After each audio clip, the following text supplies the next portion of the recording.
새벽 4시. 어김없이 제 몸이 먼저 시간을 알아챕니다. 10년 전 남편이 세상을 뜨고 나서는 이놈의 몸뚱이가 유일하게 믿을 만한 자명종이 되었어요. 삐걱거리는 무릎을 일으켜 세우고 부엌으로 나가면 가장 먼저 거대한 솥에 불을 올리는 것으로 제 하루가 시작됩니다. 사골과 잡뼈를 넣고 핏물을 뺀 뒤 푹 고아내는 이 국물은 제 인생 그 자체나 다름없습니다. 뽀얗게 우러나는 국물 위로 피어오르는 김을 보고 있으면 지난 40년의 세월이 함께 떠오르는 듯 했지요. 제 이름은 박복자, 올해 72입니다. 제 이름의 복자가 무색하게 그리 복 많은 인생은 아니었지만 그래도 딱 하나 세상에 내놓고 자랑할 만한 보물이 있었습니다. 바로 제 하나뿐인 아들, 진우였죠. 복자 언니, 오늘 국물은 유난히 더 뽀얗네. 좋은 일 있어? 가게 문을 열기가 무섭게 앞집 채소가게 김 사장이 어슬렁거리며 들어왔습니다. 그는 제 첫 손님이자 가장 오래된 시장 친구이기도 해요. 좋은 일은 무슨, 매일 똑같은 일상이지. 그래도 우리 김 사장 오니까 이제 장사 시작하는 기분은 나네. 뜨끈한 국밥 한 그릇을 말아내주자 그는 깍두기를 한 입 베어 물며 칭찬을 아끼지 않았습니다. 역시 이 맛이야. 언니, 이 손맛은 진짜 나라에서 상 줘야 한다니까. 그러고 보니 우리 진우 도련님은 잘 지내고 통 얼굴 보기가 힘드네. 진우라는 이름에 제 입가에는 저도 모르게 미소가 번졌습니다. 이게 제 유일한 낙이고 유일한 자부심이었으니까요. 벽에 걸린 낡은 흑백 사진 속 초등학교 입학식 때 삐죽거리며 서 있던 아들의 모습이 눈에 들어왔습니다. 저 사진 속 아이가 자라 나라에서 내로라 하는 명문대를 나왔으니 제가 이 시장 골목에서 얼마나 어깨를 펴고 다녔는지 모를 겁니다. 그럼 우리 아들인데 지금 큰 사업 준비하느라 눈코 뜰 새 없이 바쁘다지 뭐야. 조만간 아주 크게 성공해서 엄마 호강시켜준다고 입버릇처럼 말하는걸요. 아마 올해 안에는 장가도 갈 것 같아. 아주 똑 부러지는 아가씨를 만나는 모양이더라고. 제 자랑에 김 사장은 아이고 언니 이제 고생 끝이네. 자식 농사 하나는 정말 잘 지었어라며 진심으로 축하해 주었습니다. 그 말에 고단했던 지난 세월이 눈 녹듯 사라지는 기분이었어요. 남편과 함께 이 작은 국밥집을 열고 그이가 병으로 먼저 세상을 뜨고 난 뒤에도 저는 혼자 이곳을 지켰습니다. 오로지 진우 하나 잘 키워보겠다는 일념 하나로 제 젊음과 눈물을 저 뽀얀 곰탕 국물에 다 녹여 넣었지요. 그런 아들이 이제 곧 성공한다니 제 인생이 드디어 보상받는 것만 같았습니다. 그날 오후 거짓말처럼 가게 문을 열고 진우가 들어섰습니다. 혼자가 아니었어요. 멀끔하게 차려입은 아들 옆에는 처음 보는 아가씨 한 명이 수줍게 서 있었습니다. 한눈에 봐도 참 단아하고 예쁜 사람이었어요. 뽀얀 피부에 선한 눈매, 제 아들 옆에 서 있는 모습이 어찌나 잘 어리는지 저도 모르게 한박 웃음을 지었습니다. 어머니, 인사드려. 제 약혼녀 김미선 씨예요. 미선아, 이분이 우리 어머니셔. 어머님, 처음 뵙겠습니다. 김미선입니다. 말씀 많이 들었어요. 싹싹하게 허리를 굽혀 인사하는 모습에 제 마음은 이미 활짝 열려버렸습니다. 저는 부랴부랴 가장 깨끗한 행주로 상을 닦고 가장 좋은 부위만 골라 담은 특 국밥을 2그릇 내어주었죠. 아이고, 어서 와요. 이렇게 예쁜 아가씨를 이제야 데려오면 어떡해. 우리 진우가 복이 많네. 앉아, 어서. 제 호들갑에 미선 씨는 맑게 웃으며 어머님 국밥이 그렇게 맛있다고 해서 꼭 한번 와보고 싶었어요 라며 애교스럽게 말했습니다. 그 말 한마디에 저는 세상을 다 가진 기분이었습니다. 진우는 헛기침을 한 번 하더니 조심스럽게 서류 가방에서 무언가를 꺼내 펼쳐 보였습니다.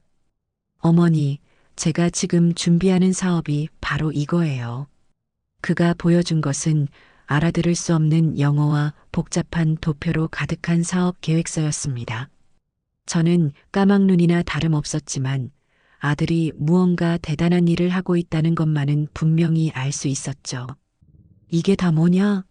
나는 봐도 모르겠다. 어머니. 쉽게 설명해 드릴게요. 요즘 세상은 IT, 그러니까 인터넷으로 모든 게 연결되는 플랫폼 시대예요. 저는 한국의 우수한 제품들을 전 세계 어디서든 쉽게 사고 팔 수 있는 온라인 장터를 만들고 있어요. 이게 성공만 하면 우리는 정말 돈방석에 앉게 되는 겁니다. 진우의 눈은 그 어느 때보다 반짝이고 있었습니다. 옆에 앉은 미선 씨도 맞장구를 쳤습니다. 어머님, 진우 씨 정말 대단한 사람이에요. 이 사업 아이템으로 투자 설명회에 갔을 때도 다들 난리가 났었어요. 이제 아주 약간의 초기 자금만 더 확보되면 날개를 달고 날아오를 일만 남았다니까요. 저는 그저 어안이 벙벙해서 고개만 끄덕였습니다. 제 아들이, 저 낡은 사진 속 코올릭의 아들이 이제는 전 세계를 상대로 사업을 한다니 가슴 벅차다는 말이 바로 이런 것이구나 싶었어요. 성공하면 제일 먼저 이 시장통부터 벗어나게 해드릴게요. 평생 고생만 하셨잖아요. 강남에 으리으리한 아파트 사드리고 운전기사도 붙여드리고 매일 세계 최고의 요리만 드시게 할 겁니다. 약속해요, 어머니. 그 순간 저는 눈물이 핑 돌았습니다. 국밥 그릇을 나르느라 거칠어진 내 손과 평생의 노동이 새겨진 내 주름진 얼굴이 아들의 눈에는 아픔이었나 봅니다. 그 마음 씀씀이가 너무 고맙고 대견해서 저는 아무 말도 할 수 없었어요. 그저 알았다. 우리 아들 장하다라는 말만 반복할 뿐이었습니다. 그날 진우와 미선 씨가 돌아간 후에도 저는 한참이나 가게에 남아 아들이 펼쳐 보였던 미래를 상상했습니다. 제 고생은 이제 정말 끝이 보이는 듯 했습니다. 며칠이 흘렀습니다. 그날 이후로 저는 뜬구름 위를 걷는 기분으로 하루하루를 보냈어요.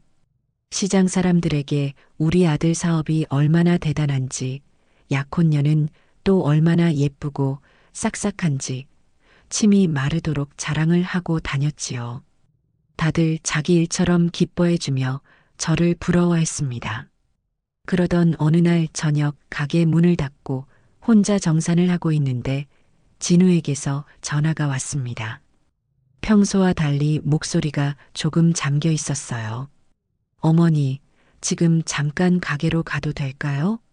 드릴 말씀이 있어서요. 그럼 와야지. 무슨 일인데 그래? 혹시 무슨 안 좋은 일이라도 생긴 건가 싶어 덜컥 겁이 났습니다. 30분쯤 지났을까 진우가 혼자 가게로 들어왔습니다. 미선 씨는 함께 오지 않았더군요. 그는 제 앞에 마주 앉아 한참을 머뭇거리다가 어렵게 입을 열었습니다. 어머니, 지난번에 말씀드렸던 사업 말이에요. 이제 거의 다 됐는데 마지막에 은행에서 자꾸 발목을 잡네요. 은행이 왜? 돈을 안 내준대? 그게 아니라 법인 명의로 대출을 받으려니 보증이 필요하다는 겁니다. 사업 규모가 크다 보니 확실한 담보나 보증인을 세워야 절차가 진행된다고요. 일종의 형식적인 절차인데 이것 때문에 일이 몇 주째 멈춰 있어요. 저는 그제야 안도의 한숨을 내쉬었습니다. 큰일이 아니어서 다행이다 싶었죠. 그래서 보증 설 사람이 마땅치 않다는 거냐? 진우는 제 눈을 똑바로 쳐다보며 말했습니다. 그의 눈빛은 아주 간절하고 진실해 보였어요. 네. 그래서 말인데요. 어머니께서 딱 한 번만 보증을 서주시면 안 될까요? 이건 절대 어머니께 피해가 가는 일이 아니에요. 회사가 설립되면 바로 법인 명의로 보증을 이전할 거고요. 정말 형식적인 절차일 뿐입니다. 순간 제 머릿속에서 돌아가신 아버님의 목소리가 스쳐 지나갔습니다. 복자야, 굶어 죽는 한이 있어도 보증은 서는 게 아니다. 부모 자식 간에도 그놈의 보증 때문에 원수되는 거 한순간이다. 평생을 귀에 못이 박이도록 들었던 말이었습니다. 하지만 제 앞에는 제 유일한 희망이자 삶의 이유인 아들이 앉아 있었습니다. 저 눈을 보고 어떻게 거절할 수 있을까요? 어머니, 저 못 믿으세요? 제가 어머니께 해가 될 일을 하겠어요? 이 사업, 저 혼자 잘 살자고 하는 거 아니잖아요. 어머니 호강시켜드리고 미선이랑 가정도 꾸리고 떳떳하게 살고 싶어서 이러는 거예요. 제발, 제발 한 번만 도와주세요. 아들은 제 손을 꼭 잡았습니다. 그 손의 온기가, 그 간절한 목소리가 제 마지막 이성의 끈을 녹여버렸습니다. 평생을 뒷바라지했는데 이 마지막 관문 앞에서 제가 어찌 아들의 발목을 잡을 수 있겠습니까? 저는 자리에서 일어나 가게 안쪽 작은 방으로 들어갔습니다. 장롱 깊숙한 곳, 남편의 유품과 함께 넣어두었던 작은 오동나무 상자를 꺼냈습니다. 그 안에는 제 이름 석자가 새겨진 인감도장이 들어 있었죠. 제 평생의 재산이자 제 존재를 증명하는 물건이었습니다. 여기 있다. 떨리는 손으로 아들에게 인감도장을 건넸습니다. 진우는 그것을 받아들고는 금방이라도 울 것처럼 감격한 표정을 지었습니다. 어머니, 정말 감사합니다. 정말 감사해요. 이 은혜 평생 잊지 않고 10배, 100배로 갚을게요. 이제 며칠만 기다리시면 돼요. 곧 좋은 소식 가지고 다시 찾아뵙겠습니다. 아들은 제 손을 몇 번이고 잡았다 놓으며 연신 고맙다고 말했습니다. 그리고는 홀가분한 표정으로 가게를 나섰죠.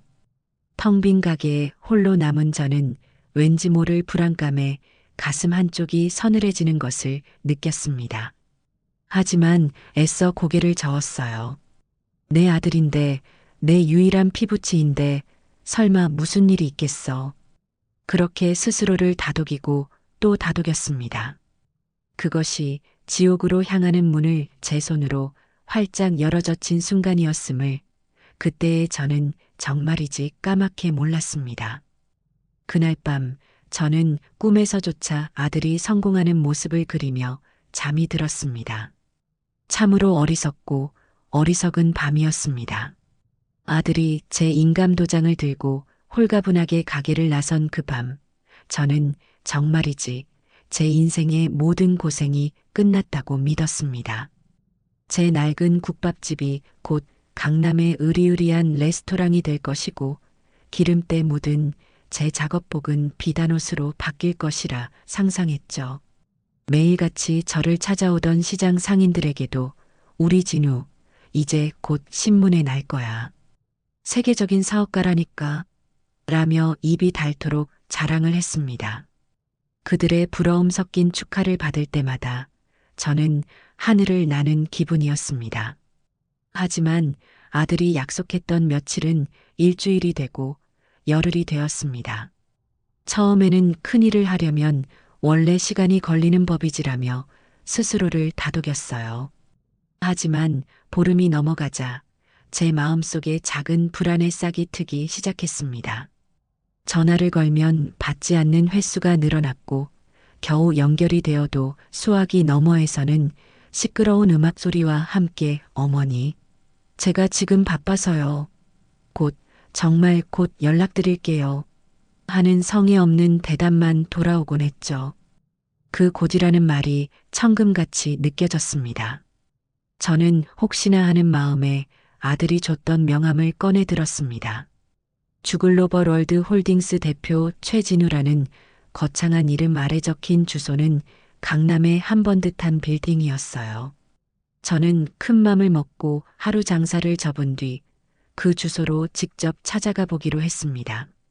아들이 놀랄 모습을 상상하며 난생 처음 타보는 강남행 버스에 몸을 실었죠.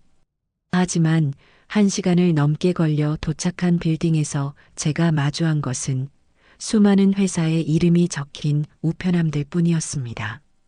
아들의 회사는 실체가 있는 사무실이 아니라 우편물만 대신 받아주는 비상주 공유 오피스였던 겁니다. 안내 데스크의 젊은 직원은 제게 익숙하다는 듯 말했습니다. 최진우 대표님, 우편물은 저희가 받아두고 있습니다만 사무실에 상주하시지는 않으세요. 용건 있으시면 이메일로 연락해 보시겠어요? 저는 망치로 머리를 한 대 맞은 듯 멍한 상태로 빌딩을 빠져나왔습니다. 뭔가 잘못되어 가고 있다는 느낌이 온몸을 휘감았지만 애써 부정했어요. 그래, 요즘 젊은 사람들은 이렇게도 사업을 한다더라. 내가 늙어서 모르는 걸 거야. 내 아들을 의심하면 안 되지. 그렇게 스스로에게 최면을 걸며 시장으로 돌아왔습니다. 불안한 마음으로 하루하루를 보내던 어느 날 오후 마침내 제 이름으로 된 등기우편이 도착했습니다. 저는 드디어 올 것이 왔구나 하는 심정으로 떨리는 손을 진정시키며 봉투를 뜯었습니다. 은행의 로고가 선명하게 박혀 있었으니까요. 대출이 승인되어 이제 아들의 사업이 날개를 달 것이라는 기쁨에 찬 통지서일 거라 믿어 의심치 않았습니다. 하지만 제 눈에 들어온 것은 채무 불이행에 따른 담보물 압류 예고 통지서라는 지옥의 사자와도 같은 문장이었습니다. 채무자 최진우, 보증인 박복자, 대출원금 5억 원, 연체이자 발생. 제 눈은 더 이상 글자를 따라가지 못했습니다. 5억. 그 비현실적인 숫자 앞에서 숨이 턱 막혔습니다. 제가 40년을 꼬박 국밥을 팔아도 뼈가 닳도록 일해도 손에 쥘 수 없는 액수였죠. 이게 대체 무슨 날벼락인가. 저는 미친 사람처럼 가게 구석에 공중전화로 달려가 아들에게 전화를 걸었습니다. 하지만 수화기 너머에서는 고객님의 전화기가 꺼져 있어라는 차가운 기계음만 반복될 뿐이었습니다. 심장이 바닥을 뚫고 끝없이 추락하는 기분이 들었습니다. 온몸의 피가 차갑게 식어버리는 것 같았어요. 그날 이후 일주일은 제 인생에서 가장 긴 시간이었습니다. 밤에는 잠을 이루지 못하고 낮에는 가게 입구만 멍하니 바라보며 아들이 나타나 어머니 다 오해해요 라고 말해주기를 기다렸습니다. 하지만 제 마지막 희망은 일주일 뒤 점심시간에 가게 문을 부술듯이 열고 들어온 낯선 사내들에 의해 산산조각 났습니다. 박복자 씨 맞으시죠? 법원에서 압류 집행 나왔습니다. 협조해 주시죠. 리더로 보이는 남자의 냉정한 목소리는 가게 안의 모든 소음을 단숨에 집어삼켰습니다. 국밥을 먹던 손님들의 숟가락질이 멈췄고 모두의 시선이 제게로 향했습니다. 저는 자리에서 일어나 그들 앞을 막아섰습니다. 이보시오들, 이게 무슨 행패요? 우리 아들은 그런 사람 아니요. 분명 무슨 착오가 있었을 거요. 확인이라도 제대로 해보고 이러는 겁니까? 제 절규에 가까운 항변에도 남자는 눈 하나 깜짝하지 않았습니다. 그는 손에 든 서류를 제 눈앞에 흔들어 보이며 말했습니다. 어머님, 저희도 법 절차에 따라 움직이는 겁니다. 최진우 씨가 직접 서명하고 박복자 어머님께서 직접 인감날인하신 대출 계약서와 보증 서류입니다. 법적으로 아무런 하자가 없어요. 이제부터 이 가게의 모든 유체동산에 대한 점유 권한은 저희에게 있습니다. 방해하시면 공무집행방해로 처벌받으실 수 있습니다. 그의 말이 끝나기 무섭게 함께 온 직원들이 가게 안으로 흩어져 붉은색 스티커를 꺼내 들었습니다. 그 끔찍한 압류물 딱지가 가장 먼저 붙은 곳은 제 분신과도 같았던 거대한 소치였습니다. 착! 하고 달라붙는 소리는 제 심장이 찢어지는 소리처럼 들렸습니다. 안 돼. 그 소태는 손대지 마. 차라리 내 심장을 떼어가. 저는 이성을 잃고 솥을 감싸 안았습니다. 하지만 젊은 직원은 저를 가볍게 옆으로 밀쳐냈습니다. 그 순간 옆에서 지켜보던 김 사장이 참지 못하고 소리쳤습니다. 이봐요. 어떻게 평생 장사만 한 늙은이한테 이럴 수가 있어. 해도 너무하는 거 아니오. 그러자 리더인 남자가 싸늘한 눈으로 김 사장을 쏘아보며 말했습니다. 선생님, 지금 공무집행 방해하시는 겁니까? 법은 누구에게나 평등합니다. 보증을 섰으면 책임을 져야죠. 그 한마디에 모든 상황은 종료되었습니다. 그들은 기계처럼 움직이며 가게 구석구석에 붉은 낙인을 찍어댔습니다. 제가 매일 아침 앉아 물을 썰던 작은 의자, 남편의 흔적이 남은 낡은 계산기, 손님들이 왁자지껄 떠들던 테이블, 그리고 벽에 걸린 제 아들의 베네저고리가 담긴 액자 위에도 무정하게 딱지가 붙었습니다. 저는 무너져 내렸습니다. 그들의 발치에 주저앉아 제 삶이 조각나는 광경을 넋 놓고 바라볼 수밖에 없었죠. 주변을 둘러싼 시장 사람들의 동정 어린 눈빛은 이제 제게 위로가 아니라 견딜 수 없는 수치심으로 다가왔습니다. 아, 내 인생은 이제 끝이구나. 압류 딱지가 붙은 가게는 죽은 공간이나 다름없었습니다. 붉은 글씨는 마치 전염병처럼 번져 손님들의 발길을 끊었고 제 삶의 온기를 앗아갔습니다. 며칠 지나지 않아 가게와 붙어있던 작은 살림집까지 차압 절차가 진행되어 저는 평생의 터전에서 맨몸으로 쫓겨나고 말았습니다. 오갈 데 없는 저를 걷어준 것은 앞집 채소가게 김 사장 내외였습니다. 그들은 가게 뒤편 해가 들지 않아 늘 축축하고 곰팡내 나는 창고를 치워 제게 내주었습니다. 언니 기운내. 여기서 지내면서 방법을 찾아보자고. 어떻게든 길은 있을 거야. 김 사장 아내의 따뜻한 위로에도 저는 고개를 들 수 없었습니다. 시멘트 바닥에서 올라오는 한기를 느끼며 저는 매일 밤 제 어리석음을 곱씹었습니다. 아들을 믿었던 죄, 보증의 무서움을 애써 외면했던 죄. 그 죄의 대가는 너무나도 참혹했습니다. 몸보다 더 아픈 것은 마음이었어요. 아들에 대한 마지막 믿음의 끈을 놓을 수가 없었습니다. 진우야, 혹시 협박을 당하고 있는 건 아닐까? 나쁜 놈들에게 붙잡혀서 어쩔 수 없이 이런 상황을 만든 건 아닐까? 그런 헛된 희망을 품고 저는 매일같이 받지 않는 전화에 음성 메시지를 남겼습니다. 그건 기도가 아니라 저 자신을 무너뜨리지 않으려는 처절한 몸부림이었죠. 한 달 가까이 폐인처럼 지내던 어느 날 문득 이렇게 주저앉아 있을 수만은 없다는 생각이 들었습니다.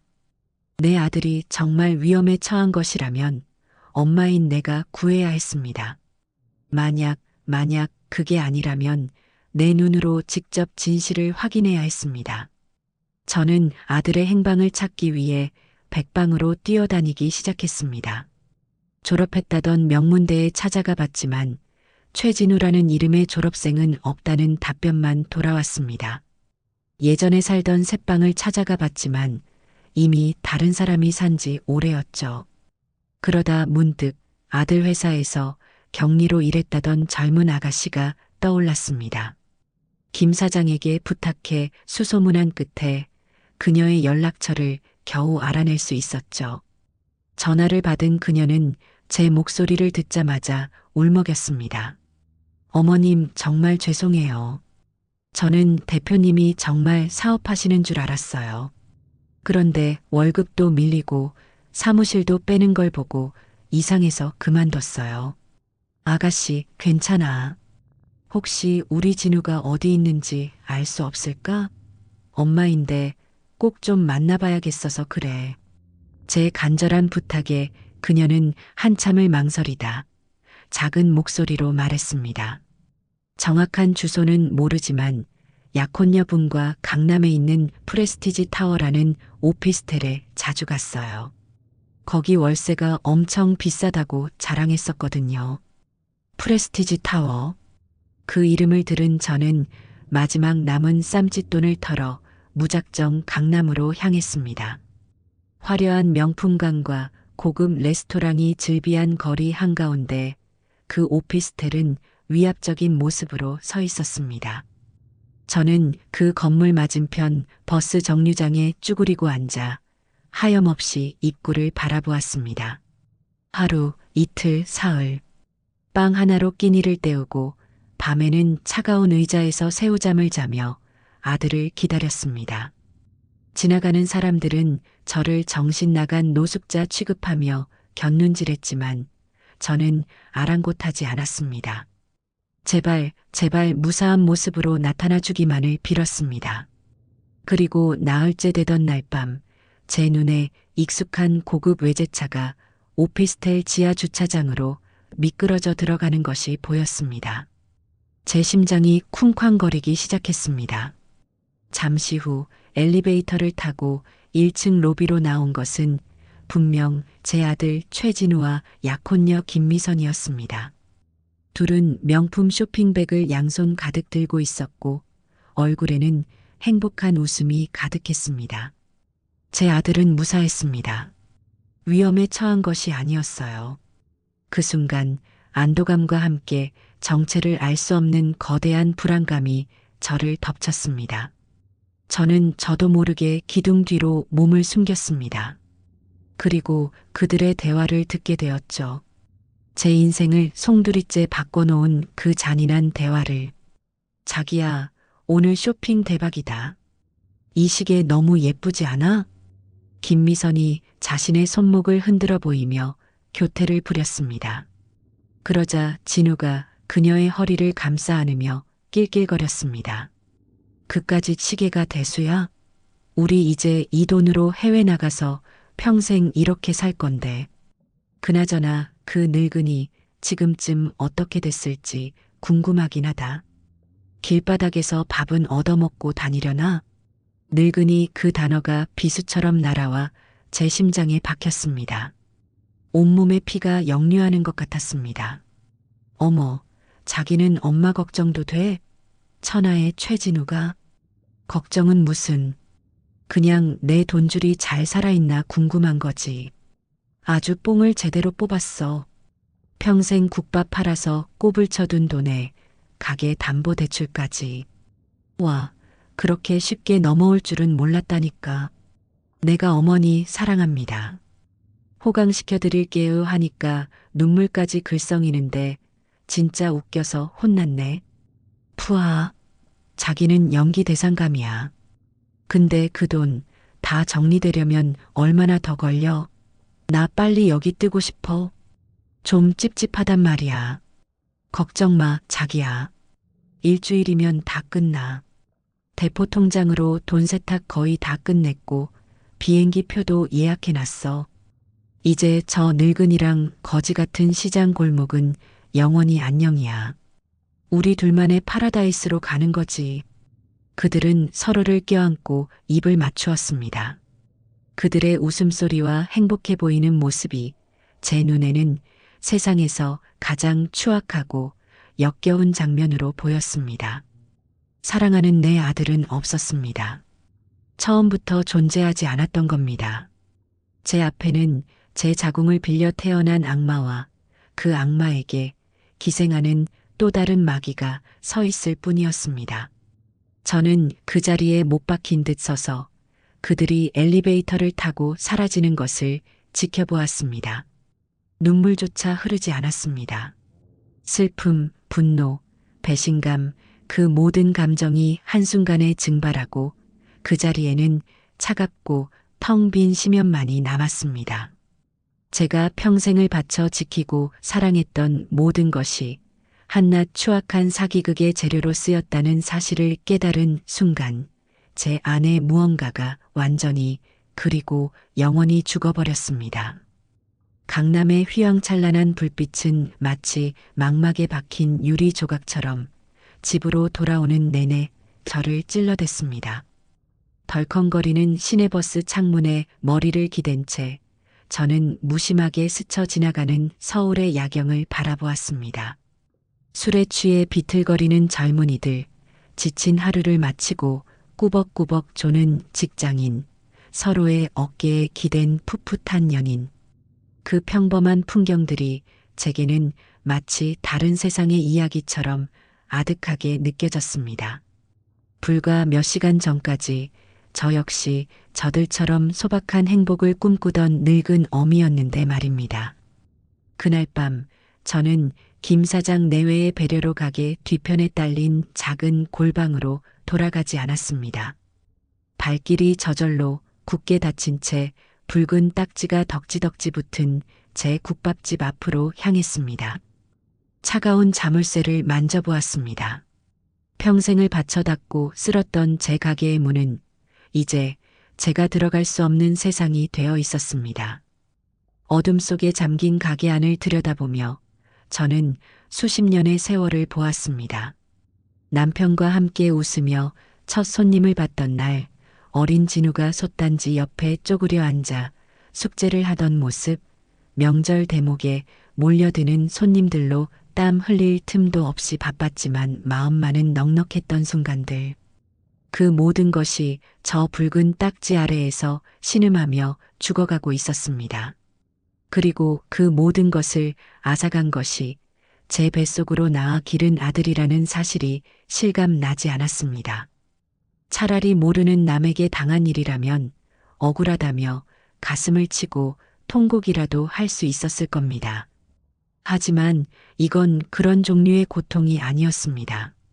제 몸의 일부가 썩어 들어가 다른 멀쩡한 부분마저 모조리 갉아먹는 듯한 그런 근원적인 절망이었습니다. 골방으로 돌아와 차가운 바닥에 누웠지만 잠은 오지 않았습니다. 눈을 감으면 늙은이라며 낄낄거리던 아들의 목소리가 이명처럼 귓가를 맴돌았습니다. 그 목소리는 제가 알던 아들의 목소리가 아니었습니다. 제가 기억하는 아들의 목소리는 엄마 사랑해요. 호강시켜 드릴게요. 라며 제 주름진 손을 잡던 따뜻한 음성이었는데 그 모든 것이 거짓이었단 말인가. 저를 속이기 위한 연극이었단 말인가. 밤새 뒤척이며 저는 제 인생을 복기했습니다. 무엇이 잘못되었을까? 내가 너무 오냐오냐 키웠던 걸까? 아니면 남들처럼 더 좋은 옷, 더 좋은 학원을 보내주지 못해 아이의 마음속에 괴물이 자라난 걸까? 수만 가지 자책과 후회가 제 심장을 핥히었습니다. 하지만 새벽녘 창문도 없는 골방의 틈새로 희미한 빛이 스며들 무렵 저는 깨달았습니다. 이제 와서 과거를 후회하고 자책하는 것은 아무런 의미가 없다는 것을, 괴물이 태어난 이유를 따지는 것은 괴물에게 모든 것을 잃은 뒤에는 사치일 뿐입니다. 중요한 것은 그 괴물이 더 이상 다른 선량한 사람들을 해치지 못하도록 막는 것이었습니다. 그리고 그 책임은 그 괴물을 세상에 내놓은 이 어미에게 있었습니다. 저는 자리에서 일어났습니다. 더 이상 눈물은 흐르지 않았습니다. 밤새 저를 괴롭히던 슬픔과 자책은 차가운 새벽 공기와 함께 단단한 결심으로 굳어버렸습니다. 그것은 피 끓는 복수심이 아니었습니다. 그것은 썩어버린 환부를 제 손으로 직접 도려내야 하는 의사의 심정과도 같은 비정하고도 처절한 의무감이었습니다. 날이 밝자마자 저는 장롱 가장 깊숙한 곳에 넣어두었던 낡은 비단 주머니를 꺼냈습니다. 그 안에는 제가 40년간 국밥을 팔아 한 푼 두 푼 모아온 꼬깃꼬깃한 지폐 뭉치가 들어 있었습니다. 혹시라도 제가 먼저 세상을 뜨거나 아들에게 급한 일이 생겼을 때 쓰려고 아무에게도 말하지 않았던 제 마지막 재산, 제 피눈물이었습니다. 저는 그 돈을 가슴에 품고 집을 나섰습니다. 제가 찾아간 곳은 종로의 한 허름한 상가 건물이었습니다. 2층으로 올라가자 황금 흥신소라는 낡은 간판이 저를 맞았습니다. 문을 열자 매캐한 담배 연기와 묵은 서류 냄새가 진동했습니다. 소파에 앉아 믹스 커피를 마시고 있던 황 반장님은 제 행색을 보고는 마시던 커피를 뿜을 뻔하며 자리에서 벌떡 일어났습니다. 아니, 복자 사장님, 이게 대체 무슨 일입니까? 가게는 어찌하시고 행색이 왜 아니, 그보다 안색이 왜 이리 안 좋으십니까? 한때 서울 시내를 주름잡던 강력반 형사였던 그의 눈에는 사람에 대한 걱정과 사건에 대한 직감이 동시에 번뜩였습니다. 저는 그의 맞은편 의자에 깊숙이 앉아 밤새 정리한 모든 사실을 감정 없이 마치 사건 보고서를 읽듯 털어놓았습니다. 보증, 압류 그리고 강남에서의 목격담까지. 제 이야기가 길어질수록 황 반장님의 표정은 놀라움에서 분노로, 분노에서 깊은 연민으로 변해갔습니다. 모든 이야기가 끝났을 때 그는 말없이 담배 한 개비를 꺼내 물었습니다. 제가 20회 넘게 사장님 가게 문턱을 드나들었습니다. 돌아가신 형님, 사장님, 남편분께도 신세 많이 졌고요. 제가 아는 사장님은 국밥 한 그릇에도 사람에 대한 정과 신의를 담아내는 분이었습니다. 그런데 그런 분의 인생을 제기할 그놈이 어릴 때 제가 몇 번 용돈도 쥐어줬는데 사람 속은 정말 모르는 거군요. 그는 깊은 한숨과 함께 연기를 뿜어냈습니다. 저는 품에서 돈 봉투를 꺼내 그의 책상 위에 조용히 올려놓았습니다. 황 반장님, 이게 제가 가진 전부입니다. 이걸로 제 아들, 아니 최진우라는 인간과 그 옆에 붙어 있는 김미선이라는 아이의 모든 것을 알아봐 주십시오. 그들이 벌이는 사기 행각의 실체, 또 다른 피해자들의 유무, 자금의 흐름, 앞으로의 계획. 제가 그들을 심판대에 세우기 위해 필요한 모든 정보를 원합니다. 황 반장님은 제 단호한 눈빛과 돈 봉투를 번갈아 보았습니다. 그는 잠시 고민하는 듯 하더니 이내 단호하게 고개를 저으며 돈 봉투를 제 쪽으로 밀어냈습니다. 사장님, 이건 넣어두십시오. 이 일은 돈 받고 할 일이 아닙니다. 이건 제가 형님과 사장님께 진 의리를 갚는 일입니다. 그리고 이 사회의 어른으로서 저런 버러지 같은 놈을 바로잡아야 할 책임이기도 하고요. 그는 자리에서 일어나 먼지 쌓인 캐비닛을 열고 낡은 서류철 하나를 꺼냈습니다. 제가 가진 모든 정보망과 인맥을 동원해서 그놈들의 실체를 뼛속까지 파헤쳐 드리겠습니다. 사장님께서는 아무 걱정 마시고 다시 일어서실 준비만 하십시오. 싸움은 체력이 있어야 하는 법이니까요. 그의 묵직한 약속을 뒤로하고 흥신소를 나서는 길, 처음으로 제 마음속에 복수가 아닌 싸워볼 만하다는 작은 희망의 불씨가 피어났습니다. 일주일 뒤 황 반장님에게서 연락이 왔습니다. 그의 사무실 책상 위에는 제 인생을 바꿔놓을 두툼한 보고서가 놓여 있었습니다.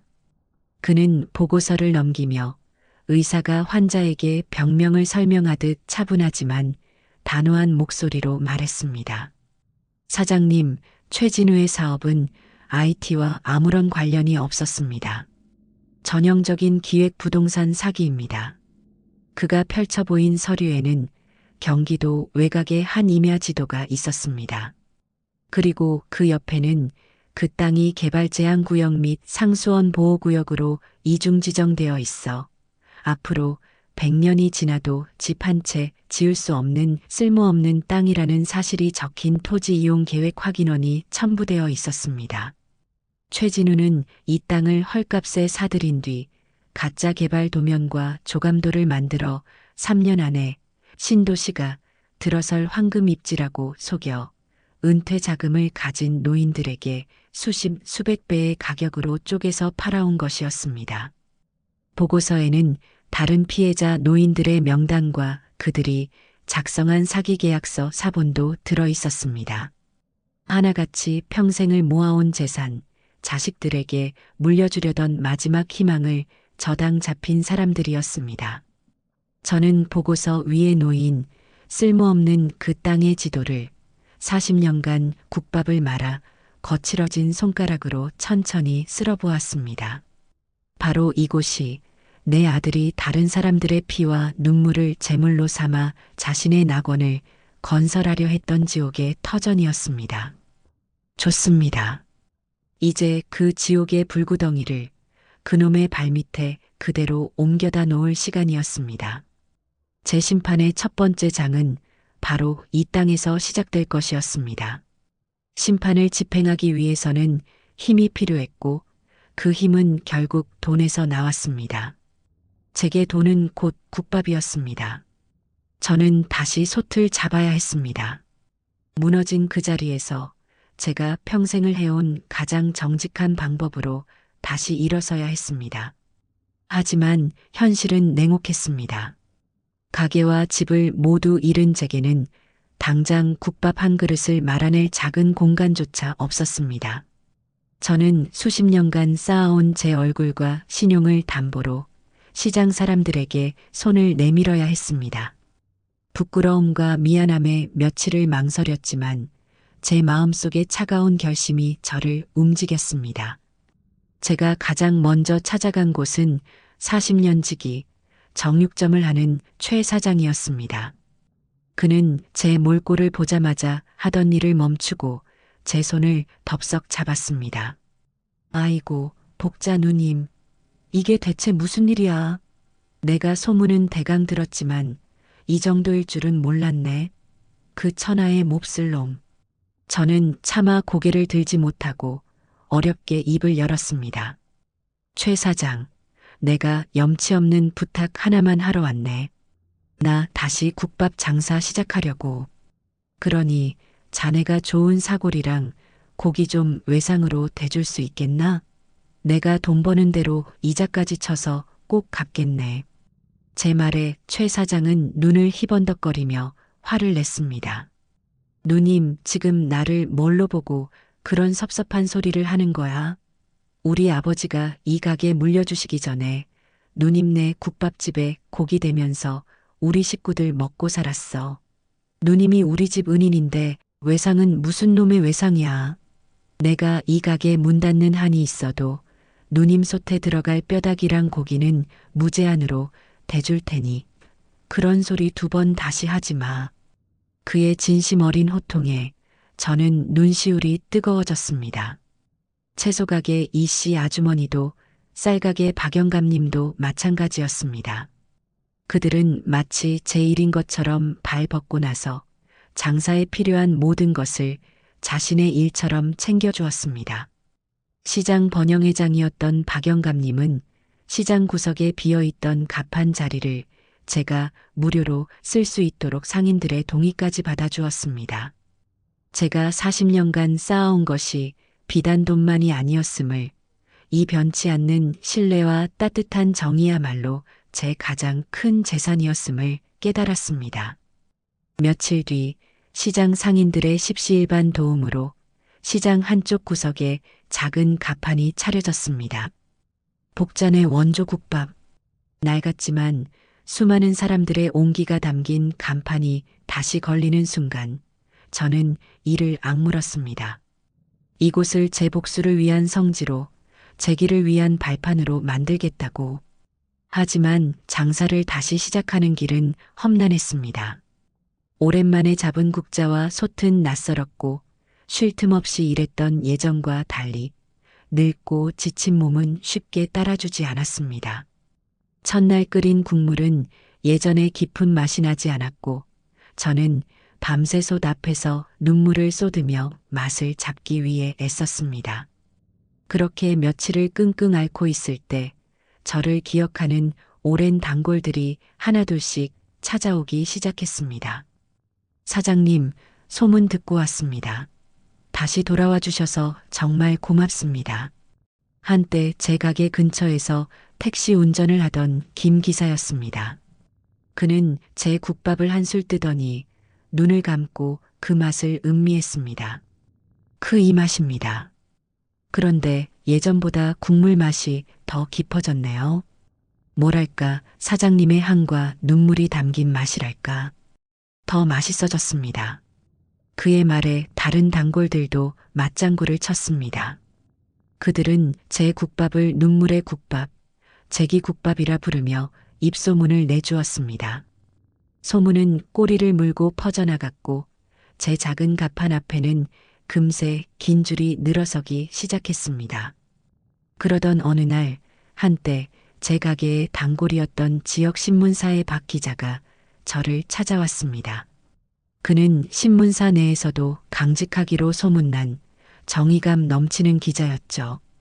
그는 제 손을 잡고 제 이야기를 기사로 쓰고 싶다고 정중하게 부탁했습니다.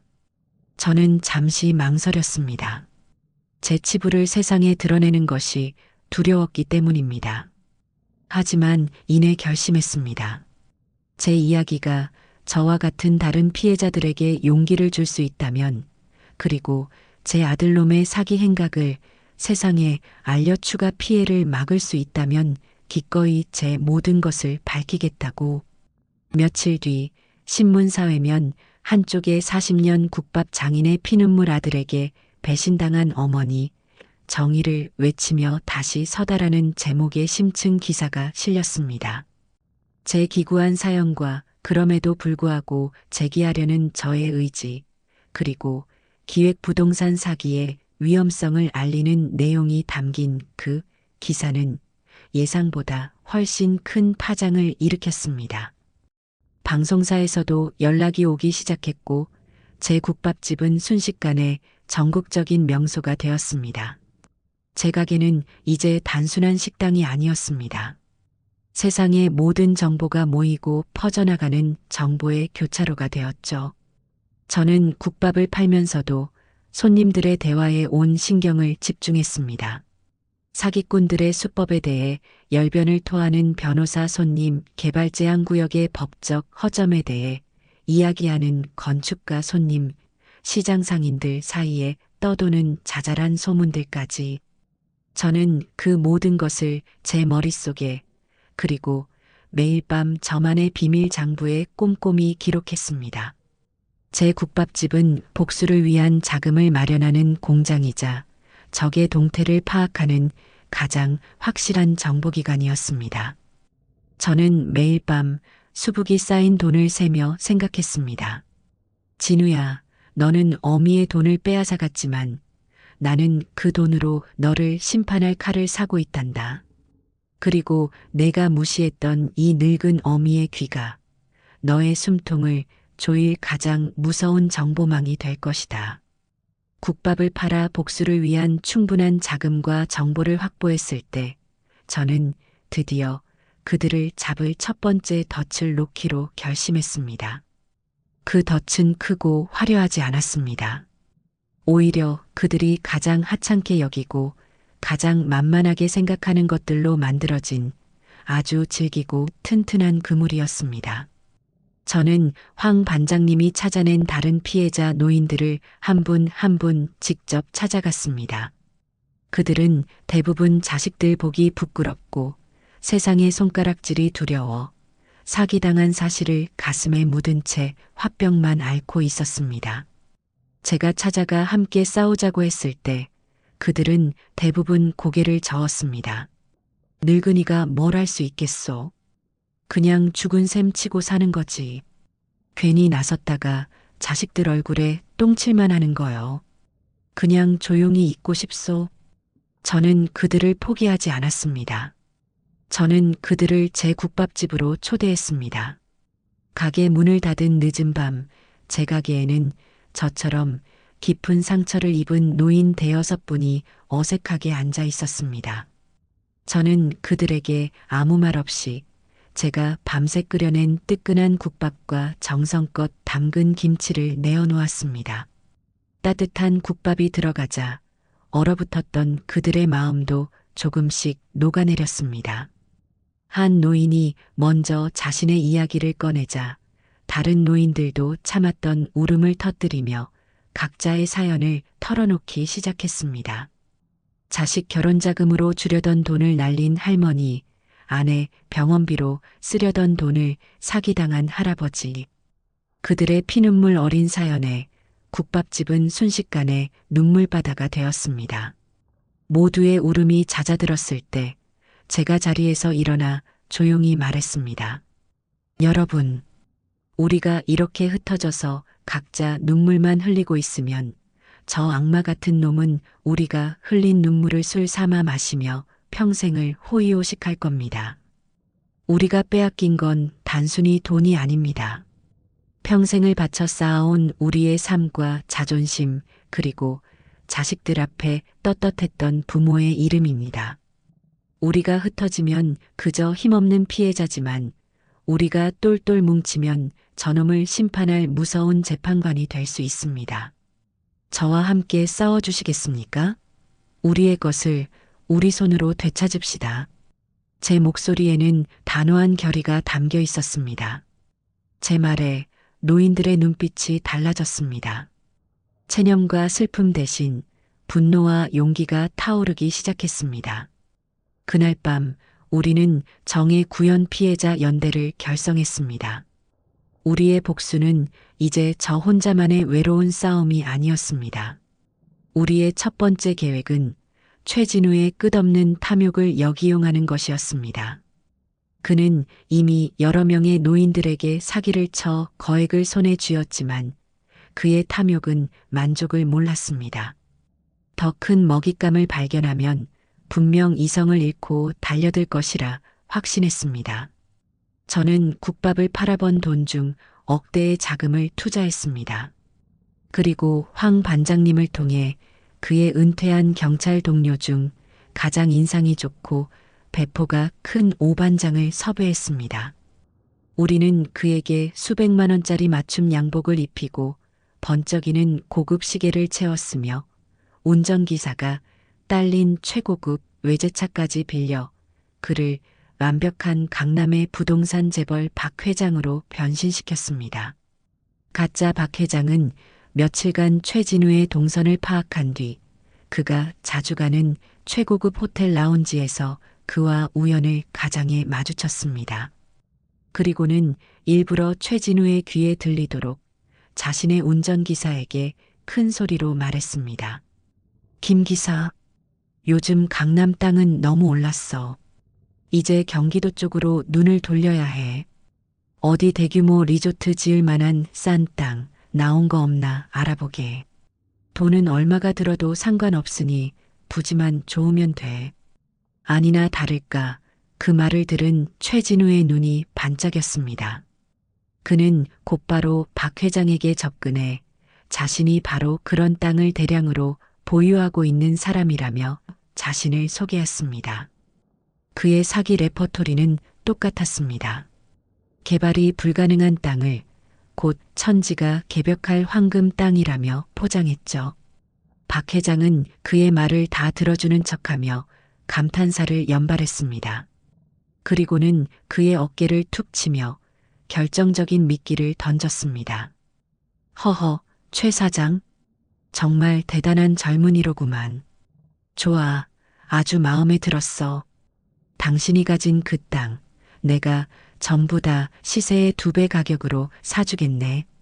2배라는 말에 최진우의 얼굴은 흥분으로 벌겋게 달아올랐습니다.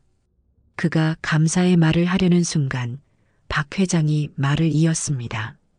대신 조건이 있어. 나는 일 처리가 허술한 걸 딱 질색하는 사람이야. 내가 당신 땅을 전부 매입해서 대규모 리조트를 지으려면 법적으로 완벽한 서류가 필요하다네. 토지 소유권을 증명하는 등기부등본은 기본이고 경기도와 시청에서 발급한 대규모 관광단지, 개발 허가서, 환경영향평가 통과 증명서, 그리고 주변 부지 소유주들에게서 받은 토지 매매 동의서까지. 이 서류들을 다음 달까지 완벽하게 준비해 온다면 계약금으로만 당장 5억 원을 싸주지. 박 회장이 열거한 서류들은 모두 개발 제한 구역에서는 절대로 발급받을 수 없는 것들이었습니다. 하지만 사기와 탐욕에 눈이 먼 최진우는 그 모든 것을 할 수 있다고 큰 소리를 쳤습니다. 그는 자신이 일생일대의 기회를 잡았다고 생각했겠지만 사실은 자신의 목을 조일 올가미에 스스로 머리를 집어넣은 꼴이었습니다. 그날 이후 최진우는 해외 도주 계획도 모두 잊은 채 가짜 서류를 만드는데 혈안이 되었습니다. 그는 사기쳐서 모아둔 돈을 문서 위조 전문 브로커들에게 거액의 수수료로 바치기 시작했습니다. 김미선이 해외로 가서 쓰자며 애지중지하던 돈까지 몰래 끌어다 쓰면서 말이죠. 저는 그 모든 과정을 황 반장님을 통해 보고받으며 제 덫안으로 그가 허우적대며 걸어 들어오고 있음을 확인했습니다. 그는 더 큰 부자가 될 꿈에 부풀어 있겠지만 그 길이 바로 자신의 무덤으로 향하는 길이라는 사실은 꿈에도 알지 못했습니다. 어리석고 가여운 내 아들. 탐욕이라는 안개는 언제나 사람의 눈을 멀게 하여 벼랑 끝으로 이끄는 법이란다. 최진우는 제 손바닥 안에서 놀아나고 있다는 사실을 까맣게 모른 채 일생일대의 기회를 잡았다고 확신하고 있었습니다. 가짜 박 회장이라는 거대한 미끼를 문 그는 허황된 욕망에 사로잡혀 앞뒤를 가릴 이성을 완전히 상실했죠. 저는 그가 스스로 파멸의 길을 재촉하는 모습을 제 국밥집 작전실에서 황 반장님과 이민중 군과 함께 냉정하게 지켜보았습니다. 사람의 욕심이란 참으로 무섭습니다. 제 발밑이 낭떠러지인 줄도 모르고 저 멀리 보이는 신기루를 향해 전력으로 달려가고 있으니 말입니다. 황 반장님의 씁쓸한 목소리에 저는 끓고 있는 솥을 바라보며 나지막이 답했습니다.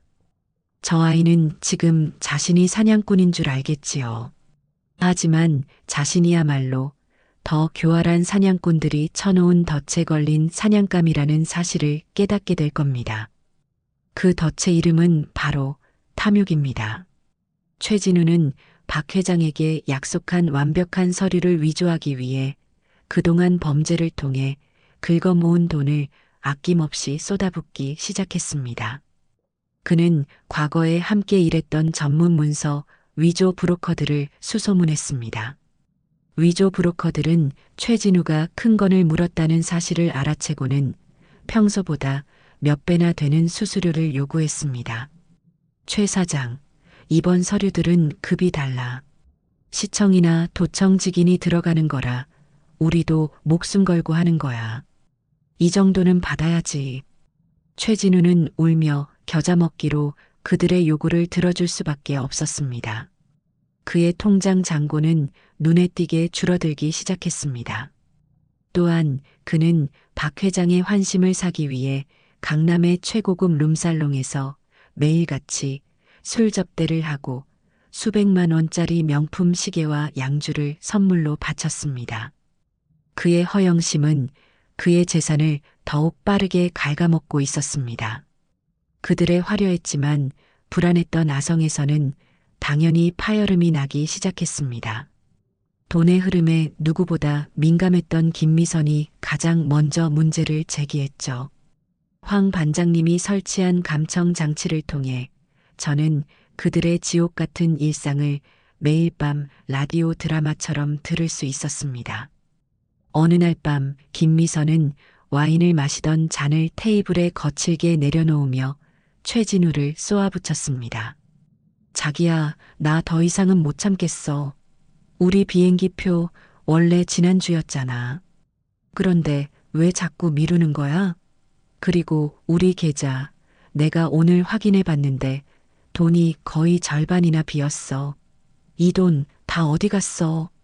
당신 지금 나한테 뭐 숨기는 거 있지? 그녀의 목소리는 히스테릭하게 떨리고 있었습니다.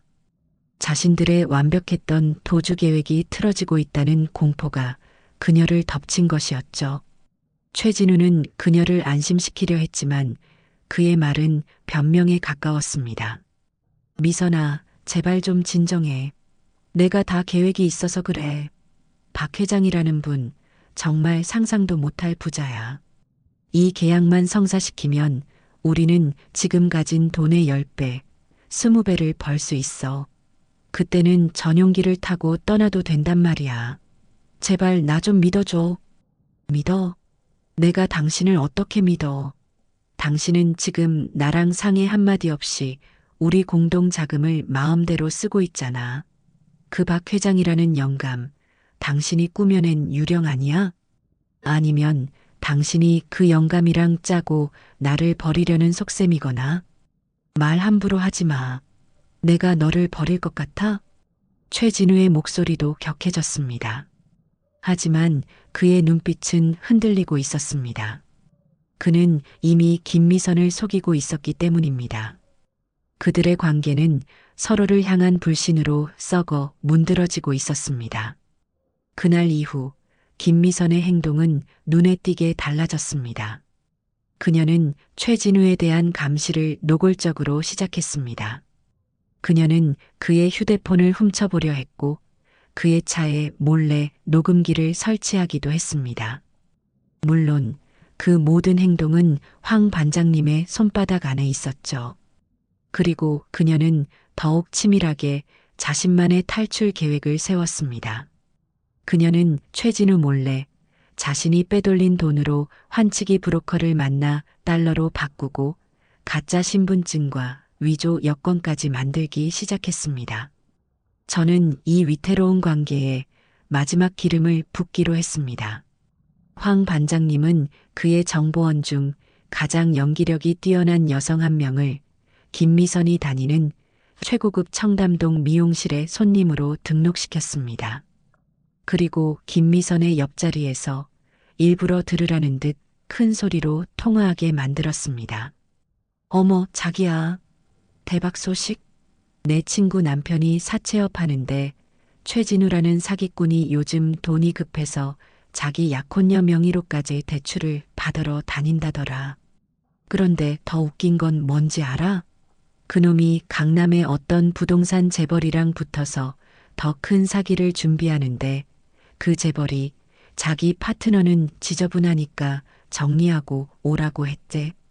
그래서 약혼녀 재산까지 다 빼먹고 나면 바로 버릴 거래. 여자가 너무 불쌍하지 않아? 이 잔인한 거짓말은 김미선의 심장에 비수처럼 꽂혔습니다. 그녀의 의심은 이제 확신으로 변했습니다. 그녀는 마사지를 받다 말고 뛰쳐나와 그날 밤 자신의 비밀 아지트로 남은 짐을 모두 옮겼습니다. 저는 모든 보고를 받으며 조용히 눈을 감았습니다. 탐욕으로 맺어진 관계의 끝은 이토록 허무하고 추악했습니다. 서로를 믿지 못하고 서로의 등 뒤에 칼을 숨긴 채 서로가 서로에게 지옥이 되어버린 것입니다. 진우야, 너는 내가 사랑한다고 믿었던 사람에게조차 버림받을 준비를 해야 할 게다. 그것이 내가 다른 사람들의 믿음을 짓밟은 것에 대한 첫 번째 인과응보이니라. 내부에서부터 균열이 시작된 그들의 모래성을 향해 저는 외부에서 거대한 해일을 일으켰습니다. 그 해일의 이름은 법과 사회적 심판이었습니다. 더 이상 그들이 이 사회에서 발붙이고 살 수 없도록 그들의 모든 돈줄과 도주로를 합법적인 방법으로 완전히 차단하는 것이었죠.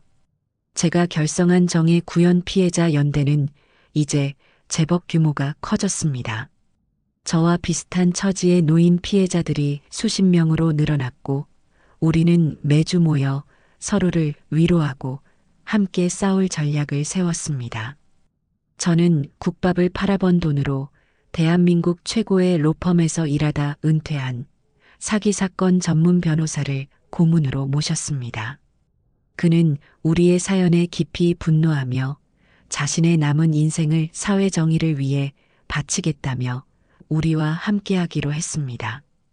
변호사의 지휘 아래 우리는 두 개의 거대한 그물을 던졌습니다. 첫 번째 그물은 세무조사라는 이름의 칼날이었습니다. 저는 주식회사 복자 F&B와 정의 구현 피해자 연대의 공동 명의로 국세청에 최진우와 김미선에 대한 탈세 및 자금 출처 조사를 요청하는 진정서를 제출했습니다. 진정서에는 그들의 이름과 신상 정보는 물론 그들이 거주하는 오피스텔, 타고 다니는 차량, 그리고 황 반장님이 수집한 수억 원대의 명품 구매 내역, 해외여행 기록, SNS 과시 사진까지 탈세 혐의를 입증할 수 있는 모든 증거 자료를 상세하게 첨부했습니다. 진정서의 마지막에는 이렇게 썼습니다. 이들은 선량한 서민들의 피눈물을 갈취한 돈으로 단 한 푼의 세금도 내지 않고 호화로운 생활을 영위하고 있으며 이는 대한민국의 조세 정의를 근본부터 뒤흔드는 심각한 범죄 행위입니다. 또한 이들은 곧 이 모든 범죄 수익을 해외로 은닉하여 도주할 계획을 세우고 있습니다. 부디 신속하고 철저한 조사를 통해 이들이 빼돌린 검은 돈을 국고로 환수하고 법의 준엄함을 보여주시길 간청합니다. 수십 명의 피해자가 공동으로 제출한 구체적인 증거가 담긴 실명 진정서의 힘은 막강했습니다. 국세청은 이 사건을 사회적 파장이 큰 중대 탈세 사건으로 규정하고 즉시 서울지방국세청 조사사국에 특별 배정했습니다. 재계의 저승사자라 불리는 그들이 움직이기 시작한 것입니다. 두 번째 그물은 자산 동결이라는 이름의 족쇄였습니다. 피해자 연대 전원의 이름으로 우리는 최진우와 김미선을 상대로 총 피해액 50억 원에 달하는 집단 손해배상 청구 소송을 제기했습니다. 그리고 소송과 동시에 그들의 모든 재산을 단 한 푼도 움직이지 못하게 묶어달라는 가압류 및 가처분 신청을 법원에 제출했습니다. 황 반장님이 파악한 수십 개의 차명, 계좌, 유령법인의 자금, 김미선의 비밀 오피스텔 임차 보증금까지 그들이 손댈 수 있는 모든 돈줄을 법의 이름으로 꽁꽁 묶어버렸습니다. 법의 심판은 시작되었습니다. 며칠 뒤 국세청 조사관들이 최진우의 오피스텔에 들이닥쳤을 때 그들은 서로의 탓을 하며 꼴사납게 싸우고 있었다고 합니다. 조사관들은 그들의 집안에 있는 모든 명품과 귀금 속에 압류 딱지를 붙였고 모든 금융거래 내역을 조사하기 시작했습니다. 거의 동시에 법원에서는 우리의 가압류 신청을 모두 받아들였습니다. 최진우는 가짜 박 회장에게 계약금을 받아 사채를 갚으려 했지만 그가 알려준 계좌는 이미 지급이 정지된 상태였습니다. 김미선 역시 자신이 빼돌린 돈을 인출하려다 모든 계좌가 동결되었다는 사실을 알고는 은행 창구에서 실신 직전까지 갔다고 합니다. 그들이 유일하게 믿었던 돈의 힘이 사라지자 그들은 한순간에 아무것도 아닌 존재로 전락했습니다. 리스로 이용하던 외제차는 캐피탈 회사에서 회수해갔고 오피스텔은 관리비가 밀려 전기와 수도가 끊길 위기에 처했습니다. 그들은 서로를 붙잡고 내가 숨겨놓은 돈 더 있잖아. 빨리 내놔. 라며 짐승처럼 싸웠습니다. 저는 그들의 파멸 소식을 들으며 제 가게에서 밤늦도록 육수를 끓였습니다. 펄펄 끓는 솥 안에서 뼈와 살이 분리되고 진한 국물이 우러나오는 것을 보며 생각했습니다. 저것이 세상의 이치로구나. 정직한 땀과 시간은 깊은 맛을 내지만 거짓과 탐욕으로 쌓은 것은 저렇게 속절없이 부서지고 해체되어 결국 아무것도 남지 않게 되는 것을. 내 아들 최진우는 이제 자신의 온몸으로 그 이치를 배우게 될 것이었습니다. 그가 쌓아 올린 위태로운 모래성은 이제 거대한 해일 앞에 완전히 무너져 내리고 있었습니다. 완벽한 고립과 파산. 그 지옥 속에서 김미선의 생존 본능은 마지막 힘을 발휘했습니다. 그녀는 최진우라는 가라앉는 배에서 뛰어내려 자신을 구해줄 유일한 동아줄을 잡기로 결심했습니다. 그 동아줄은 바로 자수와 수사 협조였습니다. 그녀는 마지막 남은 명품 시계 하나를 헐값에 팔아 마련한 돈으로 형사 전문 변호사를 찾아갔습니다. 그녀는 변호사의 코치를 받아 자신이 최진우의 사기 행각에 가담한 공범이 아니라 그의 협박과 회유에 못 이겨 어쩔 수 없이 끌려다닌 또 다른 피해자라는 시나리오를 완성했습니다. 그리고 그 시나리오를 무기 삼아 검찰에 자진 출두했죠. 그녀는 검사의 앞에서 눈물을 쏟아내며 자신이 아는 모든 것을 털어놓았습니다. 그녀의 증언은 상세하고 구체적이었습니다. 최진우의 과거 범죄 이력, 구체적인 사기 수법, 아직 경찰이 파악하지 못한 자금 은닉 장소와 대포폰 번호까지. 그녀는 최진우와의 대화를 몰래 녹음했던 파일까지 증거로 제출하며 그의 파멸에 마지막 못을 박았습니다. 그녀는 자신의 죄를 덜기 위해 옛 동지를 기꺼이 제물로 바친 것입니다. 이 모든 상황은 황 반장님과 우리 변호사의 정보망을 통해 실시간으로 제게 보고되었습니다. 어머님, 이제 모든 준비가 끝났습니다. 김미선의 증언으로 검찰은 최진우에 대한 체포영장을 발부했습니다. 그리고 최진우는 아무것도 모른 채 내일 마지막 사기를 치기 위해 움직일 겁니다. 저는 보고를 들으며 창밖에 어두워지는 하늘을 바라보았습니다.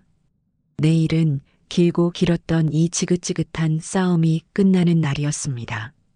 다음 날 오후 저는 피해자 연대 회원들과 함께 강남 그랜드 호텔 로비의 한 카페에 모여 앉았습니다. 오늘은 최진우의 심판이 내려지는 날이었고 우리는 그 역사의 현장을 직접 목격하기 위해 모인 것이었습니다. 우리의 얼굴에는 더 이상 슬픔이나 분노가 없었습니다. 그저 정의가 실현되는 순간을 기다리는 엄숙함과 고요함만이 감돌았습니다. 오후 3시가 되자 최진우가 새로운 피해자 노부부와 함께 호텔 로비로 들어섰습니다.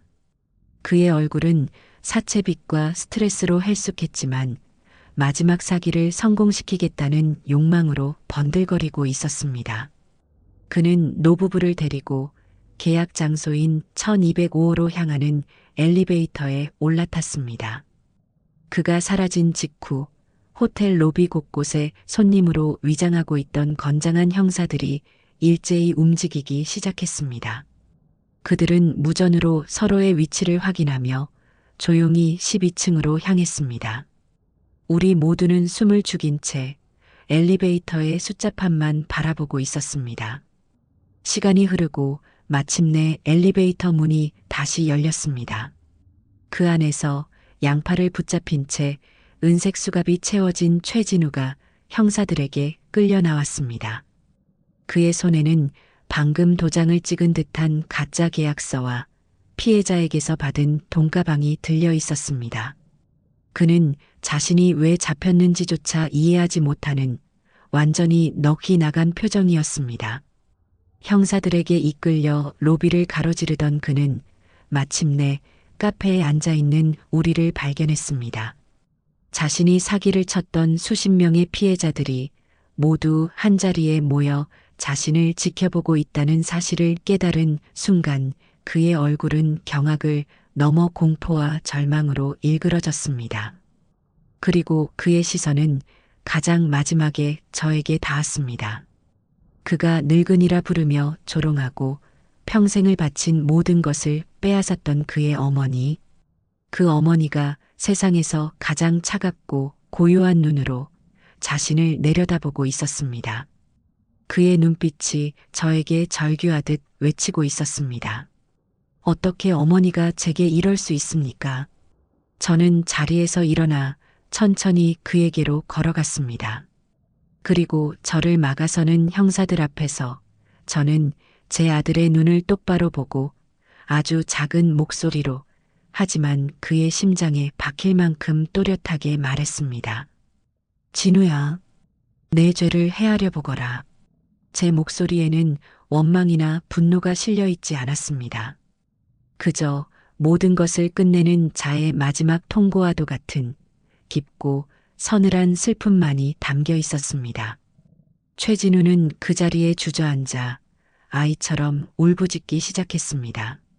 그의 울음소리를 뒤로하고 저는 다른 피해자들에게로 돌아와 말했습니다. 이제 다들 속이 허하실 테니 제 가게로 갑시다. 제가 뜨끈한 국밥 한 그릇씩 대접하지요. 피해자 노인들은 말없이 제 뒤를 따랐습니다.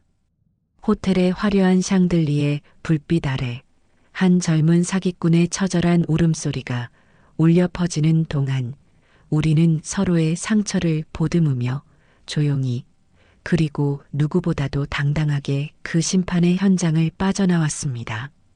길고 길었던 악몽이 마침내 끝나고 있었습니다. 심판의 날이 밝았습니다. 저는 재판이 열리는 법원으로 향하기 전 여느 때와 같이 새벽에 일어나 가장 먼저 솥에 불을 지폈습니다. 사골과 잡뼈가 뽀얀 국물로 우러나는 것을 보며 저는 제 인생을 되돌아보았습니다. 저 솥단지 하나로 아들을 키웠고 그 아들에게 모든 것을 잃었으며 결국 다시 저 솥단지 덕분에 일어설 수 있었습니다. 제 인생은 결국 이 뜨거운 국밥 한 그릇과 같았습니다. 오늘 저는 그 길고 길었던 이야기의 마지막 페이지를 덮으러 가는 것이었습니다. 법정의 방청석은 최진우의 사기 행각에 관심을 가진 기자들과 그의 몰락을 궁금해하는 사람들로 가득 차 있었습니다. 저는 피해자 연대 어르신들과 함께 가장 앞자리에 나란히 앉았습니다.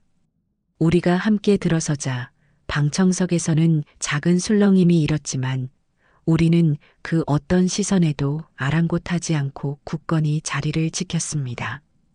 잠시 후 피고인석으로 최진우와 김미선이 들어섰습니다.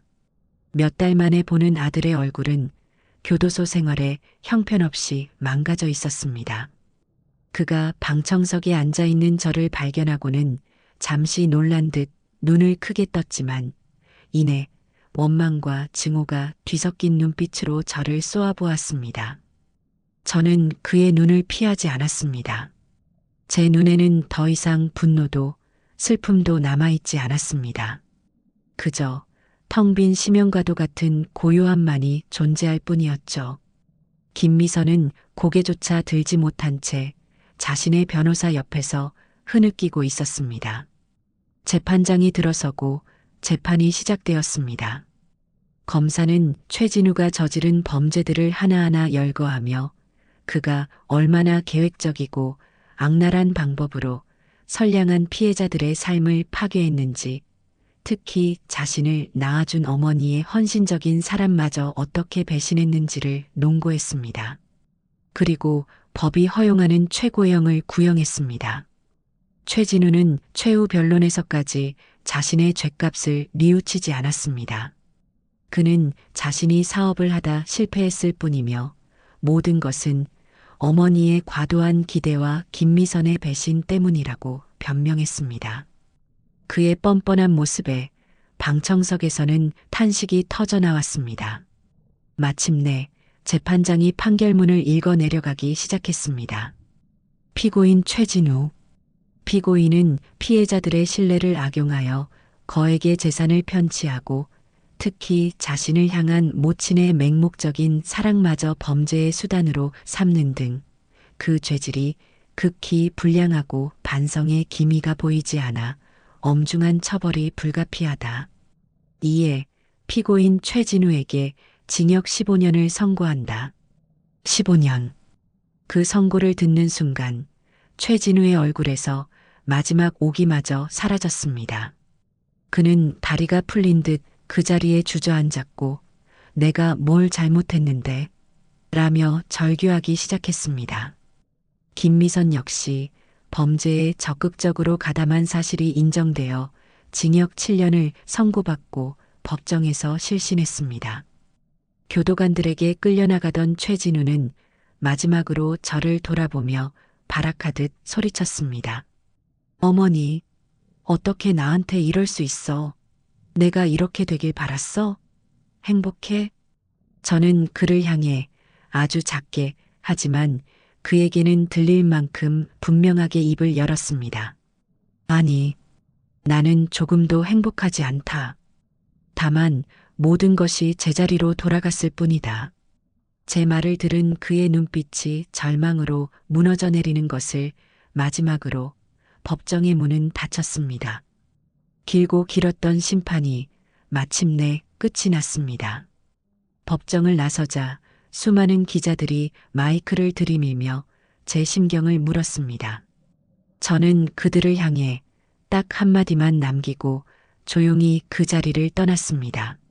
죄는 죗값을 치를 뿐입니다. 재판이 끝나고 며칠 뒤 우리 편 변호사가 저를 찾아왔습니다. 그는 법원의 판결에 따라 최진우와 김미선에게서 몰수한 재산을 피해자들에게 배분하는 절차가 시작되었다고 알려주었습니다. 우리가 동결시켰던 그들의 재산과 황 반장님이 찾아낸 숨겨진 비자금까지 합쳐 피해액의 70% 정도를 돌려받을 수 있게 되었다는 소식이었습니다. 피해자 연대 어르신들은 잃어버렸던 돈을 되찾게 되었다는 사실에 기뻐하며 제 손을 잡고 고맙다고 눈물을 흘렸습니다. 저는 그 돈으로 어르신들이 남은 생이라도 편안히 보내실 수 있도록 작은 연립주택 몇 채를 공동 명의로 구입했습니다. 우리는 비록 가족은 아니었지만 함께 아픔을 이겨낸 피보다 진한 동지가 되어 있었습니다. 그러던 어느 날 낯선 중년 부부가 제 가게를 찾아왔습니다. 그들은 제 앞에 머리를 조아리며 자신들이 최진우의 외삼촌과 외숙모라고 밝혔습니다. 제가 남편과 사별한 후 수십 년간 왕래가 끊겼던 사람들이었습니다. 아주머님 아니 사부인. 저희가 다 죄송합니다.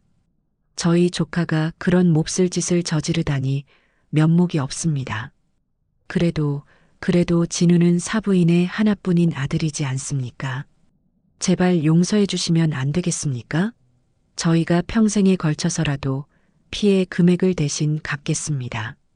그들은 제 앞에 무릎을 꿇고 애원했습니다. 저는 그들을 조용히 일으켜 세워 따뜻한 국밥 한 그릇을 내어주었습니다. 이미 늦었습니다. 그리고 그 아이의 죄는 돈으로 갚거나 용서로 씻을 수 있는 것이 아닙니다. 그 아이는 감옥 안에서 자신의 죄가 얼마나 무거운 것이었는지 스스로의 힘으로 깨달아야 합니다. 그것이 제가 그 아이에게 바라는 유일한 것입니다. 국밥 드시고 이만 돌아가십시오. 그리고 다시는 찾아오지 마십시오. 제 단호한 말에 그들은 더 이상 아무 말도 하지 못하고 국밥 그릇만 내려다보다 조용히 가게를 나섰습니다. 저는 그들의 뒷모습을 보며 제 마음속에서 어머니라는 이름의 마지막 미련을 깨끗이 씻어냈습니다. 세월은 무심하게 흘렀습니다.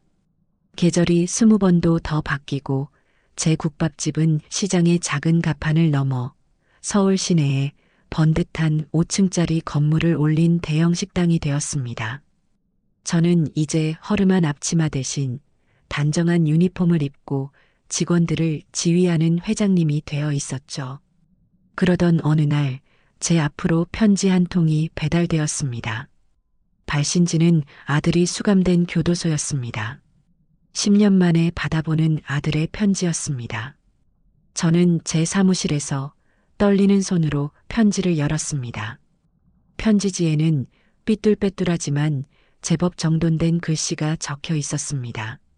어머니께 이 편지를 읽으실지 모르겠습니다. 지난 10년간 차가운 감방 안에서 많은 생각을 했습니다. 제가 얼마나 어리석었고 어머니께 얼마나 큰 죄를 지었는지 이제야 조금은 알 것 같습니다.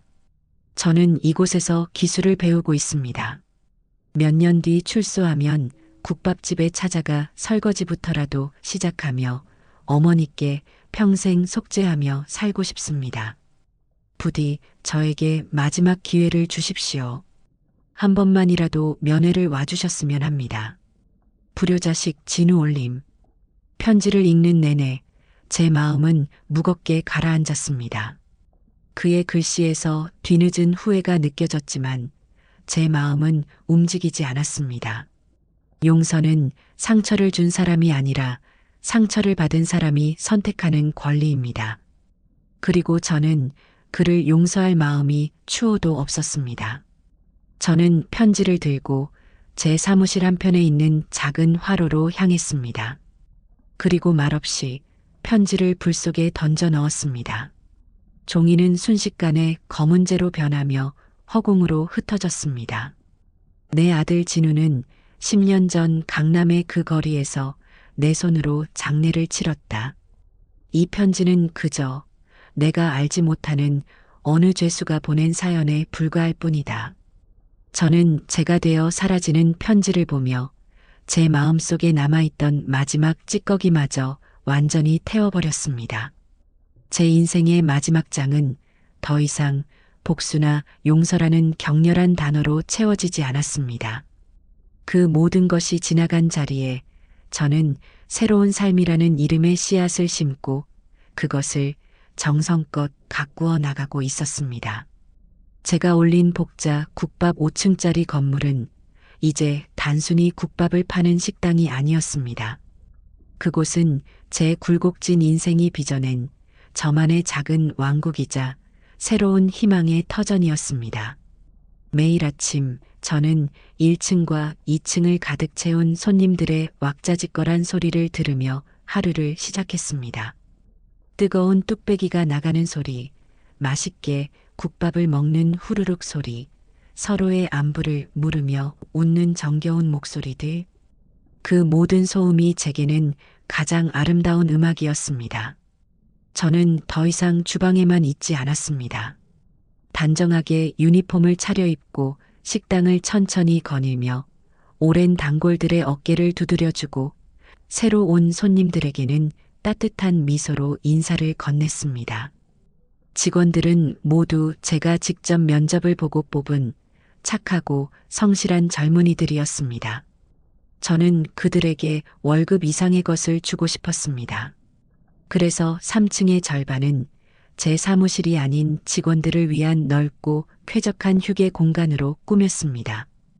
푹신한 소파와 작은 도서관, 간식이 가득한 탕비실을 보며 즐거워하는 직원들의 모습을 보는 것이 제게는 또 다른 기쁨이었습니다. 제 사무실은 크지 않았습니다. 벽 한쪽에는 남편과 함께 찍은 낡은 흑백 사진과 제가 처음 가게를 열었을 때의 작은 간판이 걸려 있었습니다. 저는 매일 그 사진과 간판을 보며 제가 어디서부터 시작했는지를 잊지 않으려 노력했습니다. 그리고 그 옆에는 수십 장의 아이들 사진과 그들이 보내온 감사 편지들이 벽을 가득 채우고 있었죠. 바로 5층에 마련한 복자 장학재단에서 후원하는 아이들이었습니다. 부모를 잃었거나 집안 형편이 어려워 학업을 중단할 위기에 처한 아이들. 저는 그 아이들의 웃음 속에서 제 과거의 아픔이 새로운 세대의 희망으로 피어나는 것을 보았습니다. 이 왕국의 가장 특별한 공간은 4층의 사랑방이었습니다. 따스한 햇볕이 들어오는 넓은 공간에 푹신한 안락의자와 바둑판, 장기판, 그리고 옛날 신문과 잡지들이 가득한 곳. 이곳은 한때 정의 구현 피해자 연대였던 어르신들이 언제든 편히 오셔서 쉬고 이야기꽃을 피우는 그들만의 쉼터였습니다. 그들은 더 이상 어둡고 슬픈 얼굴의 피해자가 아니었습니다. 서로의 아픔을 보듬고 함께 싸워 이겨낸 동지로서 그들의 얼굴에는 깊은 유대감과 평온한 미소가 자리 잡고 있었습니다.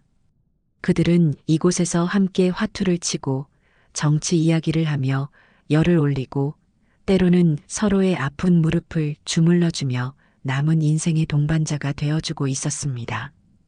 우리는 매년 연말 복자 나눔 재단의 이름으로 주주총회 겸 송년 잔치를 열었습니다. 피해자 연대 어르신들은 이제 제 회사의 주주이자 재단의 이사님들이셨습니다. 잔칫날 식당 전체를 빌려 제가 손수 준비한 사내진미를 차려놓고 우리는 한 해를 돌아보았습니다. 제가 어르신들 한 분 한 분의 이름을 부르며 두둑한 배당금 봉투를 건넬 때면 어르신들은 제 손을 잡고 눈시울을 붉히셨습니다. 복자 회장님 아니었으면 우리는 평생 화병만 앓다가 세상을 떴을 거요.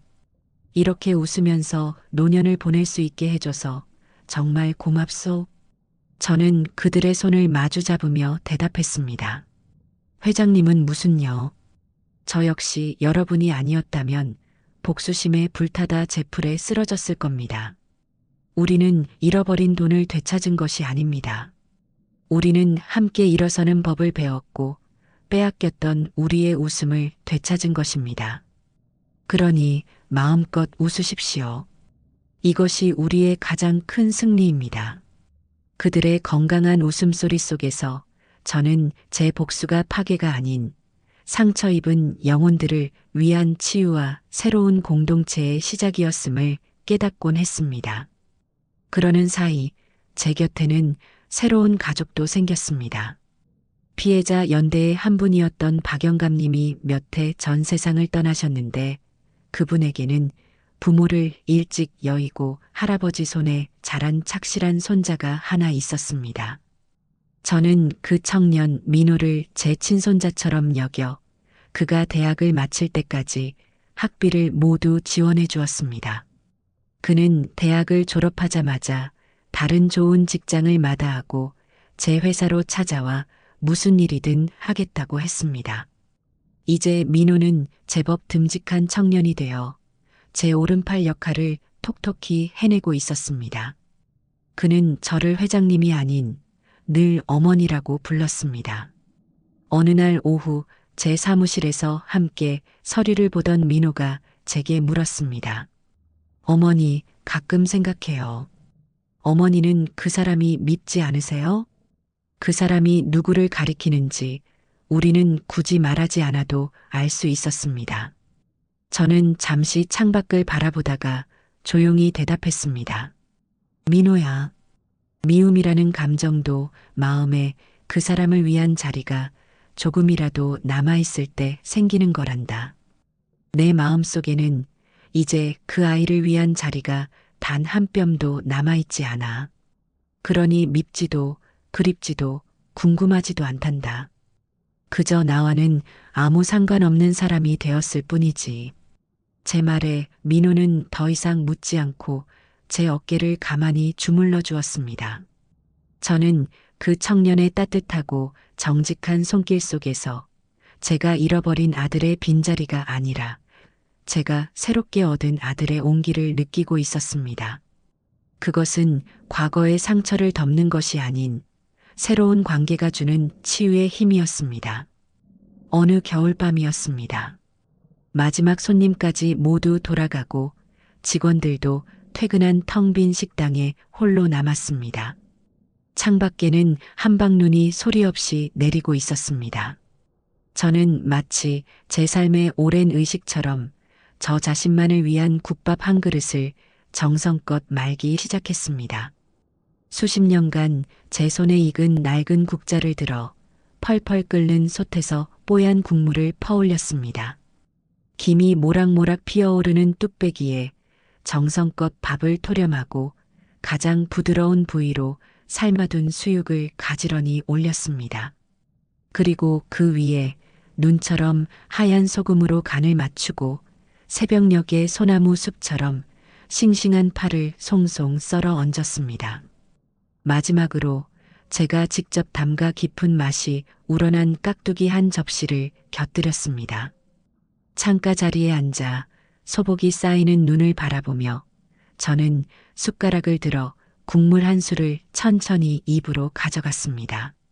아주 오랫동안 정직한 시간 속에서 푹 고아내어 뼛속까지 우러난 깊고 진한 맛. 과하지도 모자라지도 않게 정확한 손끝으로 간을 맞춘 완벽한 균형의 맛. 그리고 그 모든 것을 감싸 안는 세상 무엇과도 바꿀 수 없는 따뜻하고도 든든한 온기. 그 맛 속에는 제 인생의 모든 것이 파노라마처럼 녹아 있었습니다. 아무것도 모르고 아들을 향한 맹목적인 사랑을 퍼부었던 젊은 날의 순수함, 모든 것을 잃고 길바닥에 나앉았던 날의 처절한 눈물맛, 복수심에 불타잠 못 이루던 밤의 싸디쓴 고통, 그리고 그 모든 풍파를 이겨내고 제 힘으로 다시 일궈낸 지금의 단단한 행복까지 저는 조용히 눈을 감고 그 깊고 오묘한 맛을 아주 오랫동안 음미했습니다. 더 이상 쓰지도 맵지도 짜지도 않은 제 인생의 마지막 장을 꼭 닮은 아주 평온하고도 꽉 찬 맛이었습니다. 창밖의 세상은 하얗게 변해가고 있었고 제 마음속 왕국에도 비로소 완벽한 평화가 찾아오고 있습니다.